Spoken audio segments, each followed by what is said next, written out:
God's creation, సృష్టి క్రమము. Day one. దేవుడు వెలుగును కమ్మనగా వెలుగు కలిగెను. వెలుగు మంచిదైనట్లు దేవుడు చూచెను. దేవుడు వెలుగును చీకటిని వేరుపరచెను. దేవుడు వెలుగుకు పగలనియు చీకటికి రాత్రనియు పేరు పెట్టెను. ఆదికాండము 1వ అధ్యాయము 3వ వచనం నుంచి 5వ వచనం వరకు. డే 2. దేవుడు జలముల మధ్యన ఒక విశాలము కలిగి ఆ జలములు ఈ జలములు వేరుపరచునుగా కని పలికెను. దేవుడు ఆ విశాలమును చేసి విశాలం పై జలములు విశాలము క్రింద జలములను వేరు చేసి ఆ విశాలమునకు ఆకాశం అని పేరు పెట్టెను. ఆదికాండం 1వ అధ్యాయం 6 నుంచి 8 వరకు. డే 3. దేవుడు ఆరిన నేలకు భూమి అని పేరు పెట్టెను.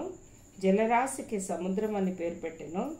దేవుడు భూమి మీద గడ్డి, విత్తనములిచ్చు, ఫలములిచ్చు వృక్షములను మొలిపించెను. ఆదికాండం 1వ అధ్యాయము 10 నుంచి 13 వరకు. డే 4. దేవుడు పగలు రాత్రి వేరుపరచునట్టు ఆకాశంలో జ్యోతులు కలుగునుగాక అని అవి సూచనలను, కాలములను, దిన సంవత్సరములను సూచించునుగాక అనెను.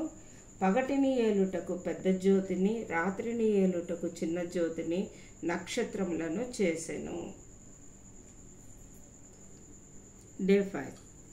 దేవుడు జలములలో వాటి జాతుల ప్రకారము జలములు సమృద్ధిగా పుట్టించునుగాక అనెను.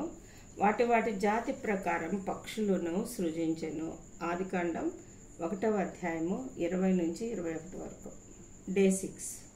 దేవుడు వాటి జాతి ప్రకారము పశువులు, పురుగులు, భూజంతువులను భూమి పుట్టించునుగాక అనెను.